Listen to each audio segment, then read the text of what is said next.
Astea-s păcate în lumea mea și eu m-am spovedit. O chină romantică mai nimerit, dar să-mi amintească cineva când m-am căsătorit.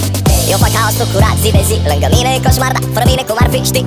Duma asta poate pare inspirată, dar vocea ta rămâne piesa mea preferată. Știu că nu poți să reziști nici o zi fără mine. Vrei sau nu vrei să recunoști, lângă mine ți-e bine. Nu ești perfect, ai un defect, îți place vocea mea. Știu că nu poți să reziști nici o zi fără mine. Nici o zi fără mine. Nici o zi fără mine. Nici o zi fără mine.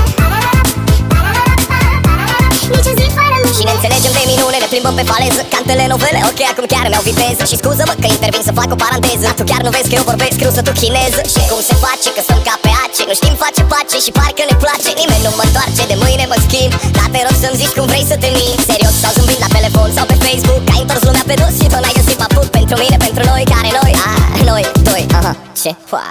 Taca, taca, iar îmi spargi timpanele, și la cât mă porți prin mintea ta mă dor picioarele. Ei, și nu-i ca în Twilight, n-o să zburăm vreodată, dar vocea ta rămâne piesa mea preferată. Știu că